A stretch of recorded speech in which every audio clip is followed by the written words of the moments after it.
إن الحمد لله نحمده ونستعينه ونؤمن به ونتوكل عليه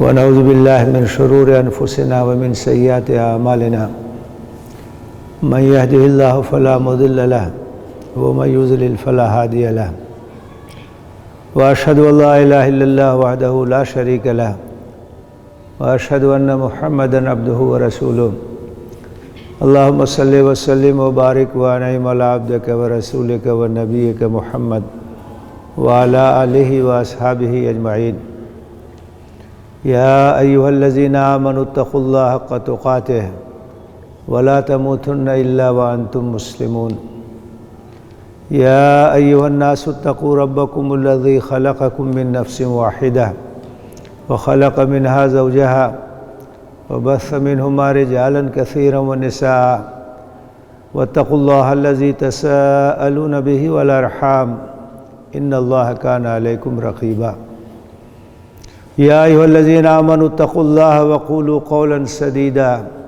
يصلح لكم أعمالكم ويغفر لكم ذنوبكم ومن يطع الله ورسوله فقد فاز فوزا عظيما أما بعد فإن أصدق الحديث كتاب الله وخير الهدي هدي محمد صلى الله عليه وسلم وشر الأمور محدثاتها وكل محدثة بدعة وكل بدعة ضلالة وكل ضلالة في النار أعوذ بالله من الشيطان الرجيم بسم الله الرحمن الرحيم إنما المؤمنون الذين آمنوا بالله ورسوله ثم لم يرتابوا وجاهدوا بأموالهم وأنفسهم في سبيل الله أولئك هم الصادقون وقال النبي صلى الله عليه وسلم من رأى منكم منكرا فليغيره بيده فإن لم يستطع فبلسانه فإن لم يستطع فبقلبه وذلك ضعف الإيمان۔ محترم حاضرین، اللہ سے محبت کی بہت سی علامتیں اور اس کی نشانیاں ہیں۔ انہی میں سے ایک نشانی اور ایک علامت دعوت اللہ ہے۔ جب اللہ سے محبت ہوگی تو اللہ کی طرف لوگوں کو بلانے کا جذبہ دل کے اندر پیدا ہوگا۔ یہ محبت الہی کا تقاضا ہے۔ جو اللہ سے محبت کرتا ہے وہ اللہ کے بندوں سے بھی محبت کرتا ہے، اور جب اللہ کے بندوں سے محبت ہوگی تو ان کی خیر خواہی ہوگی۔ آدمی ان کا بھلا چاہے گا اور ان کو تباہی اور بربادی سے بچانے کی کوشش کرے گا، اور انسانیت کی سب سے بڑی خیر خواہی اور اس کی سب سے بڑی بھلائی یہی ہے کہ اس کو جہنم کے عذاب سے بچانے کی کوشش کی جائے، جنت کے راستے کی طرف لانے کی کوشش کی جائے۔ یہ انسانیت کے ساتھ خیر خواہی کا سب سے بڑا تقاضا ہے۔ اللہ کے رسول صلی اللہ علیہ وسلم نے ایک مثال کے ذریعے سے اس بات کو سمجھایا۔ آپ نے کہا کہ میری اور انبیاء کی مثال ایسے ہی ہے کہ جیسے رات میں آگ جل رہی ہو اور پروانے اس پر گر کے اپنی جان دے رہے ہوں اور کوئی ان کو بچانے کی کوشش کر رہا ہو، تو ہماری مثال ایسے ہی ہے کہ جو لوگ جہنم کی طرف جا رہے ہیں، تباہی اور بربادی کی طرف جا رہے ہیں، ہم ان کو پکڑ کے کھینچنے کی کوشش کر رہے ہیں، روکنے کی کوشش کر رہے ہیں، عذاب سے ان کو بچانے کی کوشش کر رہے ہیں۔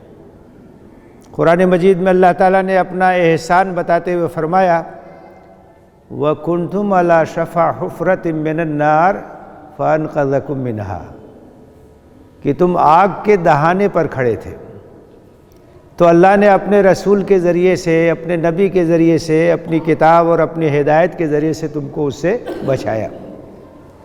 تو انسانوں کے ساتھ سب سے بڑی ہمدردی اور ان کی سب سے بڑی خیر خواہی یہ ہے کہ ان کو عذاب جہنم سے بچانے کی کوشش کی جائے، اور اس کا طریقہ یہی ہے کہ اللہ کا پیغام ان تک پہنچایا جائے، دعوت کا کام کیا جائے، زندگی کی حقیقت ان کے اوپر واضح کی جائے، آخرت کا جو مرحلہ آنے والا ہے اس سے ان کو آگاہ کیا جائے، متنبہ کیا جائے، نبی کریم صلی اللہ علیہ وسلم نے مکے کی ابتدائی زندگی میں ایک بار خطبہ دیا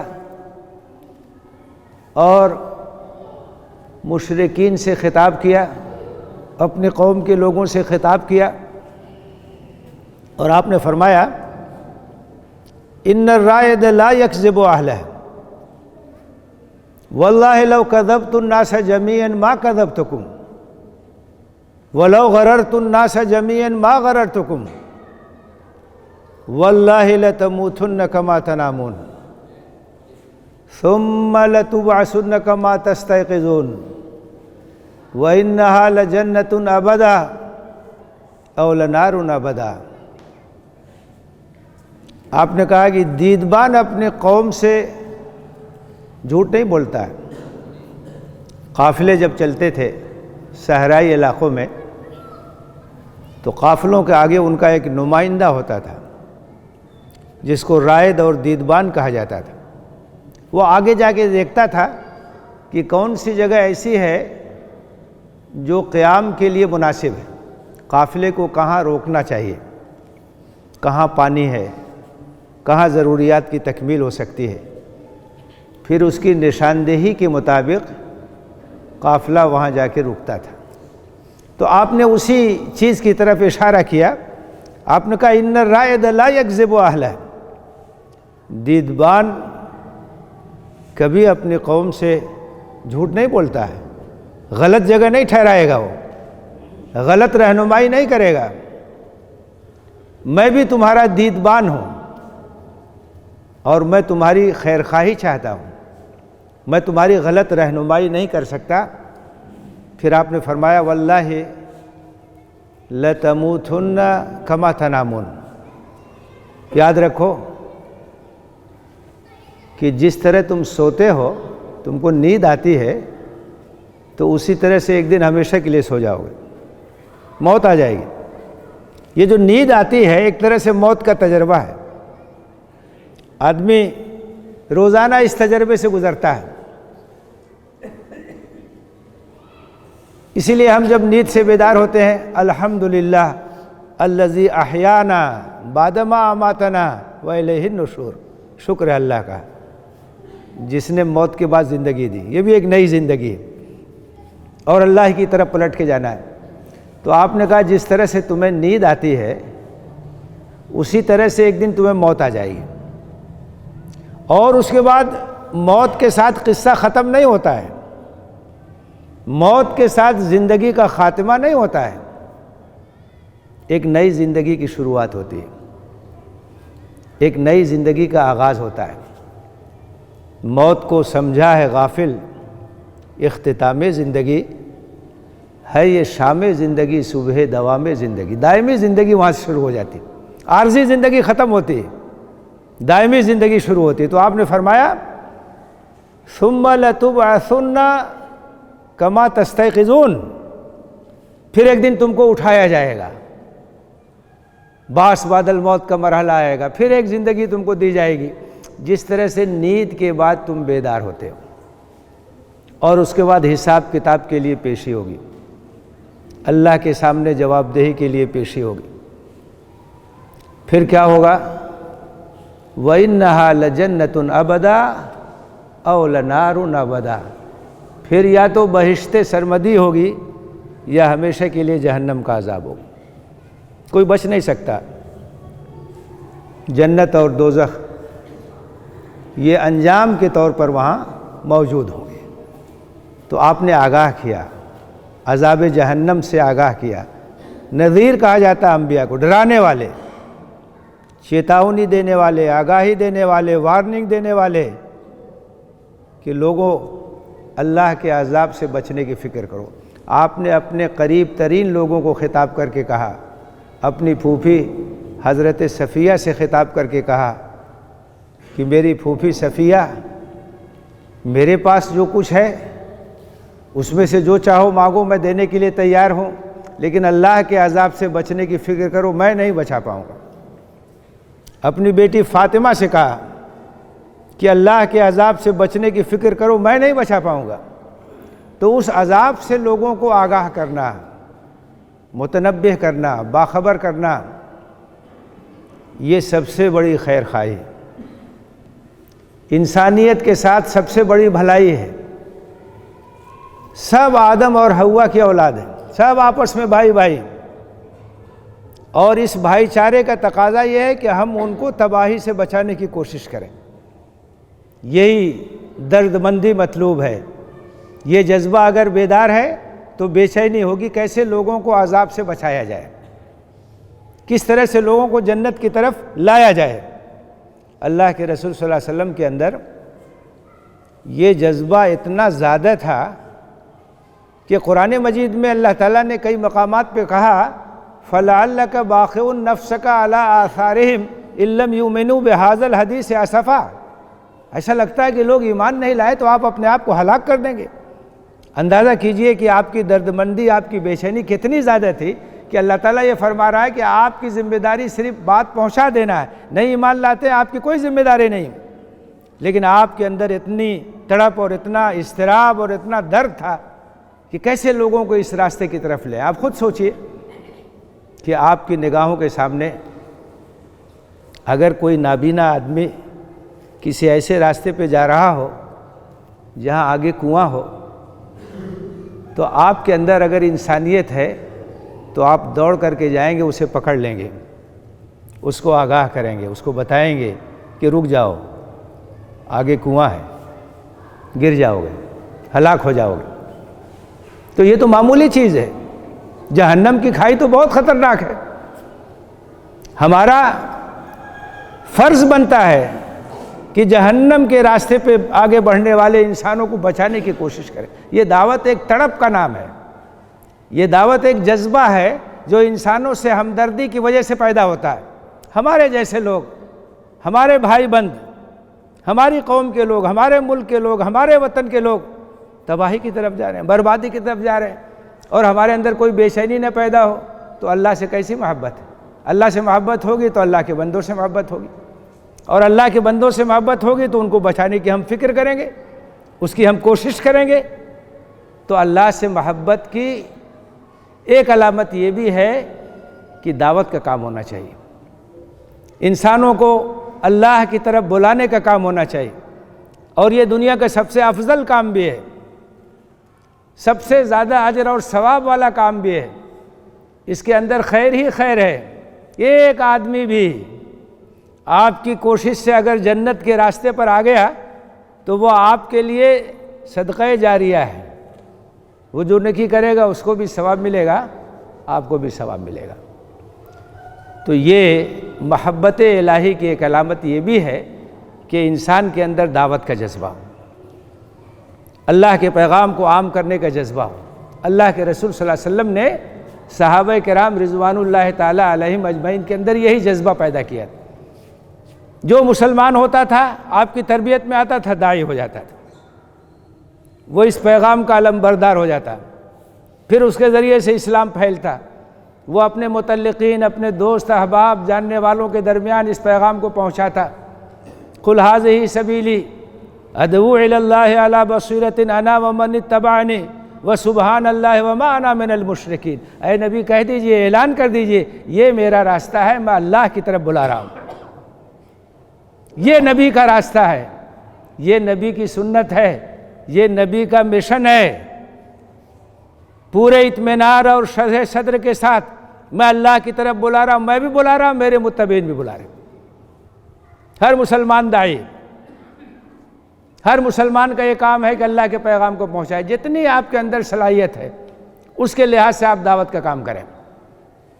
بلغوا انی ولو آیۃ، ایک آیت پہنچا دیجیے، ایک حدیث پہنچا دیجیے، خیر کی ایک بات پہنچا دیجیے، ایک اچھا میسج بھیج دیجیے۔ یہ دعوتی جذبہ اللہ سے محبت کی علامت ہے۔ اللہ سے محبت کی ایک علامت یہ بھی ہے کہ حق کے لیے آدمی کے اندر حمیت ہو، غیرت ہو۔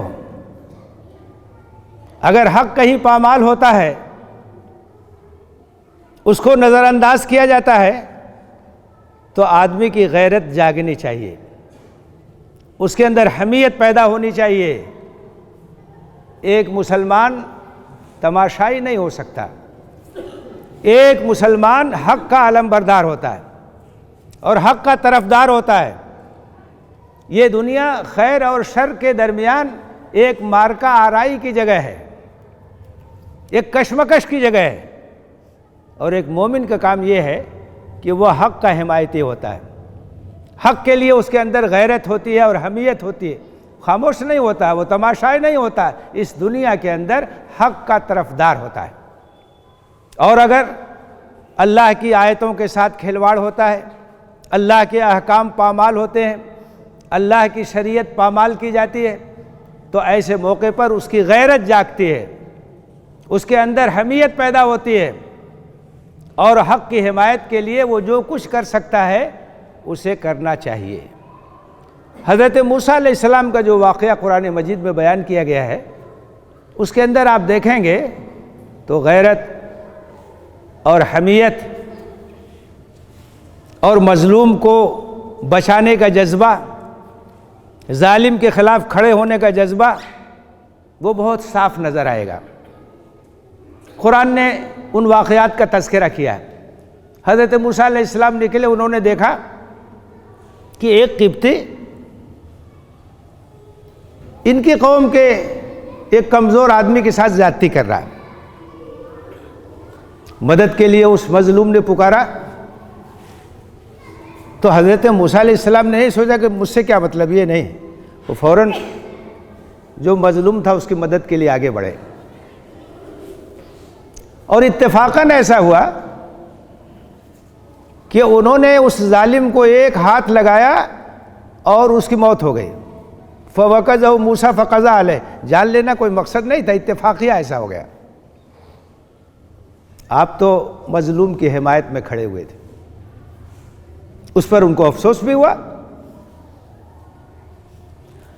دوسرے دن اتفاق سے یہ ہوا کہ حضرت موسیٰ علیہ السلام نے دیکھا کہ وہی آدمی جس کی کل مدد کیا تھا آج کسی اور سے جھگڑا کر رہا ہو، کسی اور سے بھیڑا ہوا ہے۔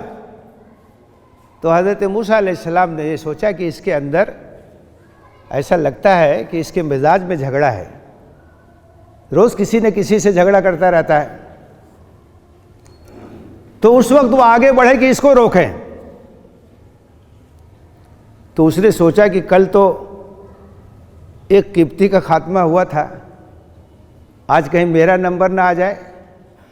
تو اس نے کہا کہ موسیٰ تم زیادتی کرتے ہو، کل تم نے ایک آدمی کا قتل کیا تھا، آج میرا قتل کرنا چاہتے ہو۔ حالانکہ حضرت موسیٰ علیہ السلام ایک اسلامی اصول ہے، اس کے اوپر کاربند تھے۔ اللہ کے رسول صلی اللہ علیہ وسلم نے فرمایا ہے انصر اخاک ظالمن او مظلومن۔ آپ نے کہا کہ اپنے بھائی کی مدد کرو چاہے وہ ظالم ہو یا مظلوم۔ تو لوگوں نے کہا کہ اللہ کے رسول صلی اللہ علیہ وسلم اگر مظلوم ہو تو اس کی مدد سمجھ میں آتی ہے، ظالم کی مدد کیسے کریں ہم؟ آپ نے کہا ظالم کی مدد یہ ہے کہ اس کو ظلم سے روک دو، کیونکہ جب وہ ظلم کرے گا تو اللہ کے غضب کو دعوت دے گا۔ تو جب تم اس کو ظلم سے روک دو گے تو اللہ کے غضب سے وہ بچ جائے گا، یہ اس کی مدد ہے، یہ اسلام کا اصول ہے۔ جاہلیت میں تو یہ ہے کہ جو ہمارا آدمی ہم اس کا ساتھ دیں گے ہر صورت میں، چاہے حق پر ہو چاہے ناحق پر ہو، لیکن اسلام یہ کہتا ہے کہ اگر وہ مظلوم ہے تو اس کی مدد کرو، اگر ظالم ہے تو اس کا ہاتھ پکڑ لو، اس کو ظلم مت کرنے دو، یہ بھی اس کی مدد ہے۔ تو حضرت موسیٰ علیہ السلام تو اس جذبے سے آگے بڑھے تھے، لیکن اس نے شور مچایا اور یہ بات بھی سب کے سامنے آیا ہو گئی کہ کل جو حادثہ ہوا ہے تو وہ حضرت موسیٰ علیہ السلام کے ذریعے ہوا ہے۔ اب جو ارباب حکومت تھے مشورہ ہونے لگا کہ ان کے ساتھ کیا کیا جائے۔ ایک ہمدرد تھا حضرت موسیٰ علیہ السلام کا، اس نے آ کے کہا کہ آپ کے خلاف تیار اسکیم ہو رہی ہے، اس لیے بہتر ہوگا کہ آپ یہاں سے نکل جائیں۔ حضرت موسیٰ علیہ السلام راتوں رات وہاں سے نکل گئے، لمبا سفر طے کر کے مدین کے علاقے میں پہنچے اور تھکے مادے، اور ایک باغ میں درخت کے سائے کے نیچے بیٹھ گئے اب نئی جگہ گئے ہیں، کوئی جاننے والا بھی نہیں ہے کیا ہوگا، دور دراز کا سفر کیا ہوا ہے، درمادہ ہے، تھکے ہوئے ہیں، اللہ سے دعا کر رہے کہ اللہ میں تیرے خیر کا محتاج ہوں۔ اسی دوران انہوں نے دیکھا کہ ایک چشمہ ہے اور وہاں بھیڑ لگی ہوئی ہے اور لوگ اپنے اپنے جانوروں کو پانی پلا رہے ہیں، اور دو لڑکیاں بیچاری اپنی بکریاں روکے ہوئے ایک طرف کھڑی ہیں۔ تو حضرت موسیٰ علیہ السلام کے اندر جذبہ پیدا ہوا کہ ان کی مدد کی جائے، کمزور ہیں، یہ مسافر ہے، تھکے ہوئے ہیں، لیکن یہ جذبہ کہ اگر کوئی ضرورت مند ہے تو اس کی مدد ہونی چاہیے۔ تو گئے، ان سے پوچھا کہ تم ادھر کنارے کیوں ہو؟ انہوں نے کہا کہ یہ جب بھیڑ ہٹے گی تب ہم اپنے بکریوں کو پانی پلا پائیں گے، ہم کمزور ہیں، ہم اس بھیڑ میں کہاں اپنے بکریوں کو پانی پلا سکتے ہیں، ہمارے والد کمزور ہیں، سن رسیدہ ہیں، اس لیے ہمیں یہ سب دیکھ ریکھ کرنی پڑتی ہے۔ تو حضرت موسیٰ علیہ السلام کی غیرت جاگی، انہوں نے ان کی بکریوں کو، ہٹے کٹے نوجوان طاقتور تھے، گئے پانی پلا دیا، بکریاں ان کے حوالے کر دی، پھر آ کے درخت کے نیچے بیٹھ گئے۔ تو روز کے لحاظ سے پہلے سویرے پہنچ گئی بچیاں اپنے گھر۔ تو ان کے والد نے پوچھا کہ آخر کیا آج جو ہے جلدی کیسے آنا ہو گیا؟ تو انہوں نے پوری بات بتائی کہ ایک نوجوان اجنبی، انہوں نے مدد کی، اچھا انہیں ضرورت تھی کہ کوئی ایسا اچھا نوجوان ہو تو اس کی خدمات حاصل کی جائے۔ وہ حضرت شعیب علیہ السلام تھے، تو انہوں نے اپنی بچیوں کو بھیجا کہ جاؤ ان کو بلا کے لے آؤ، ان سے بات کی جائے گی۔ اور قرآن مجید نے جو تعبیر کی ہے ان بچیوں کے آنے کی، اتنی بلیغ ہے اور اتنی فصیح ہے کہ اس کا ترجمہ مشکل ہے۔ فجاءت احداہما تمشی علی استحیاء قالت ان ابی یدعوک لیجزیک اجر ما سقیت لنا۔ تو ایک لڑکی وہ آئی حیا کے فرش پر چلتے ہوئے، تمشی علی استحیاء، جیسے ایسا لگتا ہے کہ کوئی حیا کی چادر بچھی ہوئی ہو اور اس کے اوپر چلتی ہوئی وہ لڑکی آ رہی ہو، ایک غیرت مند، ایک عفت مآب، ایک پاکیزہ صفت، باحیا لڑکی جس طرح سے آتی ہے وہ نقشہ قرآن مجید نے کھینچا ہے۔ اور آ کر کے اس نے کہا کہ والد صاحب نے آپ کو بلایا ہے، آپ نے جو خدمت انجام دی ہے اس کا کچھ اجر جو ہے وہ دے دیں۔ یہ پورا واقعہ آپ دیکھیے، جو بھی واقعات پیش آئے حضرت موسیٰ علیہ السلام کے ساتھ، غیرت ہے، حمیت ہے، کہیں اگر کوئی ظلم ہے، زیادتی ہے تو اس کے خلاف کھڑے ہوتے ہیں۔ ایک مومن کا یہی شیوا ہونا چاہیے اور اللہ سے محبت کی یہی علامت۔ یہ نہیں کہ مجھ سے کیا مطلب، آپ کو مطلب ہونا چاہیے، اپنے گرد و پیش سے مطلب ہونا چاہیے، اپنے پڑوس سے مطلب ہونا چاہیے، اپنے گاؤں سے مطلب ہونا چاہیے، اپنے سماج اور اپنے معاشرے سے مطلب ہونا چاہیے۔ کہیں ظلم ہو، کہیں زیادتی ہو، کہیں ناانصافی ہو، آپ مظلوم کے ساتھ کھڑے ہو جائیے، آپ ظالم کے خلاف آواز اٹھائیے۔ اللہ کے رسول نے فرمایا ہے من رأى منکم منکرا فلیغیرہ بیدہ، اگر تم میں سے کوئی منکر دیکھتا ہے، برائی دیکھتا ہے، غلط کام دیکھتا ہے، ہاتھ سے مٹا دے، طاقت سے مٹا دے، روک دے۔ فَإِن لَمْ يَسْتَطِعْ، اگر طاقت کا استعمال نہ کر سکتا ہو، فَلْيُغَيِّرْهُ بِلِسَانِهِ، اس کے خلاف زبان استعمال کرے۔ تم غلط کر رہے ہو، تم زیادتی کر رہے ہو، تم ناانصافی کر رہے ہو۔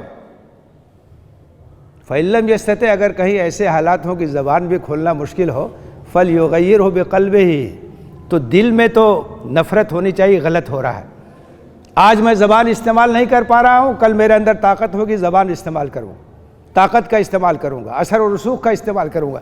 وَذَلِكَ أَضْعَفُ الْإِيمَانِ، یہ ایمان کا سب سے کمزور درجہ ہے، اس کے بعد نہیں ایمان امان ہے۔ اگر دل میں بھی تکلیف نہ ہو، ظلم ہو، زیادتی ہو، ناانصافی ہو، اور آپ کے اندر کوئی بے چینی نہ محسوس ہو، کوئی تکلیف نہ محسوس ہو، تو اس کا مطلب کہ ایمان نہیں۔ ایمان ہے تو غیرت ہوگی، ایمان ہے تو حمیت ہوگی، ظلم کے خلاف آدمی کے اندر کڑھن پیدا ہوگی۔